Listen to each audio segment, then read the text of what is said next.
ان کا مقام یہ ہے کہ اولئک الذین فتح اللہ قلوبهم للتقوى لهم مغفرة واجر عظیم وزینہ فی قلوبکم وکرہ الیکم الکفر والفسوق والعصیان اولئک هم الراشدون اولئک هم المفلحون اولئک هم الصادقون رضی اللہ تعالی عنہم ورضوا عنہ. بے شمار مقامات ہیں اللہ کو نے اپنے صحابہ کرام کو جو عطا کیے اس قرآن مجید کی ضرورت عطا کی. تو اللہ کہتے ہیں یہ قرآن ہم نے لیلۃ القدر کی رات میں نازل کیا. قرآن مجید رمضان کے مہینے میں اترا ہے. شہر رمضان الذی انزل فیہ القرآن. رمضان مبارک کے مہینے میں اس کا نزول ہوا. یعنی لوح محفوظ میں یہ اللہ رب العزت کے یہاں مکمل حالت میں موجود تھا. تو اللہ تعالیٰ نے رمضان المبارک کے مہینے میں آسمان دنیا میں بیت العزہ میں اس قرآن کو مکمل طور پر اتارا اور پھر وہاں سے یہ نبی علیہ السلام کو تسلیم کی کئی سالہ زندگی میں حسب ضرورت اس کا نزول ہوتا رہا. یعنی مکی دور میں چھوٹی صورتیں اور بڑی دور میں چھوٹی صورتیں جیسے جیسے احکامات کی ضرورت ہوتی رہی اس قرآن مجید کا نزول ہوتا رہا. تو معلوم ہوا یہ قرآن اور رمضان دونوں کا گہرا تعلق ہے کہ جس نے اس قرآن رمضان کے ساتھ اپنا تعلق جوڑا وہ بھی کامیاب. ان لوگوں کی بدولت اللہ رب العزت اسے کامیاب قیامت کے دن کامیاب فرمائیں گے کہ یہ روزہ یہ رات کا قیام یہ اللہ رب العزت کا سفارشی بن کر کے آئیں گے. یہ قرآن یہ بھی سفارشی بن کر کے آئیں گے یا اللہ یہ آپ کا یہ بندہ اس نے مجھے راتوں کے قیام میں میری تلاوت کا اہتمام کیا میری تلاوت کرتا رہا مجھے پڑھتا رہا جو اس چیز کو حاصل کرنے کے لیے کرتے ہیں آپ بندہ جانتے ہیں کہ اس کے قوم کو اپنے پر بچھاتے ہیں. تو یہ قرآن جو اس رمضان میں اترا یہ قرآن اور رمضان قرآن یا روزہ یہ دونوں جو ہے اللہ تعالیٰ کا سفارشی ہے. ایک سے بڑھ کر کیا ہوگا. تو پھر اللہ کو عزت فرماتے ہیں کہ ہم نے اسے لیلۃ القدر کی رات میں اتارا ہے. لیلۃ القدر کی رات کیا ہے؟ قدر کسے کہتے ہیں؟ قدر کے معنی تقدیر کا لکھا جانا کہ اللہ رب العزت یہاں لوح محفوظ میں سب کچھ لکھا ہوا ہے لیکن اس رات کو اللہ تعالیٰ فرشتوں کو یہ حکم دیتے ہیں فرشتوں کے یہ احکامات حوالے کرتے ہیں کہ اس شخص نے اس رمضان میں یہ کھانا ہے اس نے یہ پہننا ہے اس کی قسمت میں یہ لکھا ہوا ہے اس کو یہ پریشانی آتی ہے اس کو یہ خوشی ملتی ہے اس نے اس رمضان کے بعد آگے زندہ رہنے کے لیے رہنا یہ تکلیف اس کی لکھی جائے گی. چنانچہ حضرت عبداللہ بن عباس رضی اللہ تعالیٰ عنہ فرماتے ہیں کہ کتنے ہی لوگ ایسے ہیں کہ جو بستر لپیٹ رہے ہیں اپنی کاروباری زندگی میں مشغول ہیں لیکن وہ مردوں میں شامل ہیں. یعنی ایک شخص آپ کو اس وقت بستر لپیٹتا ہوا نظر آ رہا ہے ایک شخص اپنے کاروبار میں مشغول ہے یا نکولس کار میں مشغول ہے. ہم یہاں بیٹھے ہوئے ہیں ہم میں سے کسی کو معلوم نہیں کہ رمضان میں ہم ایسے اللہ تعالیٰ ایمان کی دوسری عطا فرمائے ایمان کا خاتمہ فرمائے. تو یہ جو قدر کی یاد ہے اس کا مطلب یہ ہے کہ اللہ تعالیٰ تقدیر حوالے کرتے ہیں فرشتوں کو. اور پھر فرمایا وما أدراك ما ليلة القدر ليلة القدر خير من ألف شهر. یہ جو لیلۃ القدر ہے یہ 1000 مہینوں سے بھی اس کی 1000 مہینوں سے یہ بہتر ہے افضل ہے. یعنی 83 سال 4 مہینے ایک شخص مسلسل عبادت کرتا رہے لیکن اس ایک رات کو اس نے عبادت کر لی اور اس کا ثواب اس نے پا لیا تو وہ 83 سال اور 4 مہینے کی عبادت سے اس نے زیادہ ثواب حاصل کیا. لیکن اس رات کو کمال کی بات یہ ہے کہ اللہ رب العزت کے حکم سے تنزل الملائکہ فرشتے اترتے ہیں والروح اور جبریل امین اترتے ہیں. فرشتے اترتے ہیں جبریل امین اترتے ہیں. حدیث میں آتا ہے کہ یہ زمین لیلۃ القدر کی رات کو بھری ہوتی ہے فرشتوں سے. اب فرشتوں کا نزول کس مقصد کے لیے ہوتا ہے؟ مختلف احادیث کو سامنے رکھ کر کے یہ نتیجہ حاصل کیا جا سکتا ہے کہ فرشتے جہاں ذکر کی محفلیں ہوتی ہیں جہاں قرآن کی محفلیں ہوتی ہیں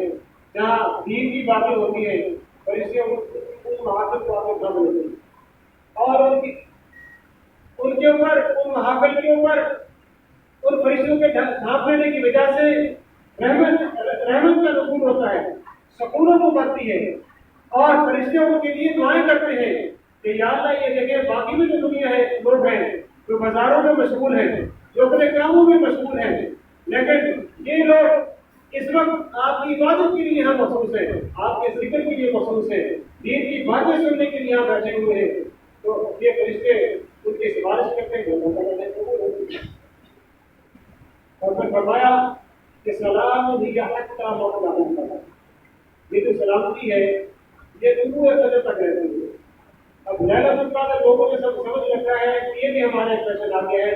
کہ صرف 27 رمضان کی جو 27 رمضان ہے لیلۃ القدر صرف اسی کو ملتی ہے، جبکہ نبی علیہ السلام کو تسلیم فرماتے ہیں کہ مجھے وحی کے ذریعے اللہ تعالیٰ نے یہ حکم دیا ہے کہ رمضان کے آخری عشرے کی 4 راتوں میں تلاش کیجیے، یعنی 23 21 23 25 27 29، یہ ساری رات راتیں ہیں، ان میں سے کوئی بھی رات لیلۃ القدر کی رات ہو سکتی ہے، لہذا انہی 7 راتوں میں لیلۃ القدر کو تلاش کیا جائے، اور پھر اس کی نشانیاں نبی علیہ السلام نے تسلیم نے جو بیان فرمائی ہے کہ یہ رات نہ زیادہ گرم ہوگی نہ زیادہ ٹھنڈی ہوگی، اس رات کو نہ ستارے ٹوٹ کر کے گریں گے، جنہیں وجہ سے شہاب ثاقب ہوتا ہے جو شیطان کو مارنے کے لیے گرتا ہے، وہ بھی اس رات کو نہیں گرے گا، وہ نہیں ٹوٹے گا، اور اس دن جو سورج شروع ہوگا اس میں بھی عبادت نہیں ہوگی، عدالت نہیں بھی چھٹا ہوگا۔ اور ایک سلامتی کے 2 معنی ہیں کہ فرشتے مومن بندوں کے لیے جو لیلۃ القدر کی تلاش میں مشغول ہوتے ہیں یا عبادت میں مشغول ہوتے ہیں ان کی سلامتی کی دعا کرتے ہیں۔ دوسرے معنی یہ ہے کہ یہ پوری رات مومن کی سلامتی کا باعث ہے، اور ایک معنی سلامتی کا باعث ایک معنی یہ ہے کہ اللہ تعالیٰ خصوصی طور پر اس رات میں شیطان کو جگڑ دیتے ہیں کہ انسان کا سب سے بڑا جو دشمن ہے وہ جھگڑا ہوا ہے۔ اب ہمارے لیے میدان صاف ہے کہ ہم اللہ تعالیٰ کی عبادت کریں اور اللہ کو راضی کرنے کی کوشش کریں۔ تو قرآن مجید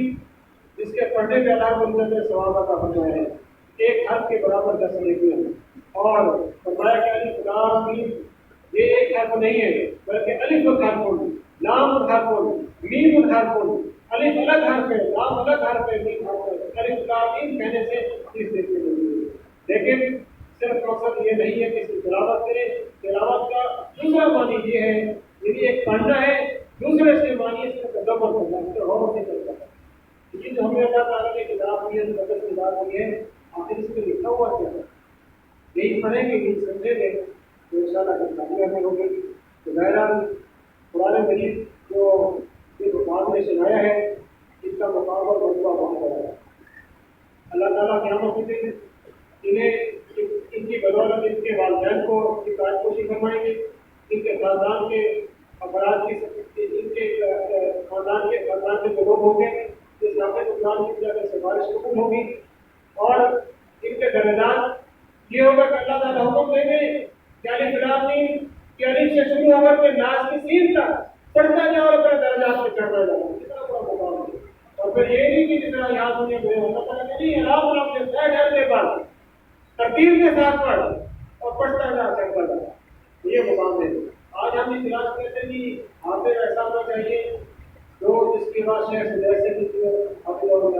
رحمان سے کے ساتھ لکھتی ہو تو آپ ذرا دیکھیں ان کو سہولتیں کتنی ملتی تھی، اور آپ اپنے جو ائمہ ہیں آپ کے جو آپ نے جو چھان کر کے ہاتھ میں رکھا ہے اس کا انتخاب کیا ہے، آپ نے تو اسے اپنی دعاؤں میں یاد رکھیں، پڑھ کر کرنی چاہیے، اس لیے کہ اسے بہت بڑی ذمہ داری اٹھائی ہے، آپ کو یہ سعادت ادا کی ہے کہ آپ اس کے پیچھے کھڑے ہو کر قرآن کی ملاقات میں خیر حاصل کر سکیں۔ اور قاری عامر صاحب تشریف لا چکے ہیں، قاری عامر صاحب آپ آ جائیے، پھر ہم دیکھ رہے ہیں تو آپ کو دعا کریں گے۔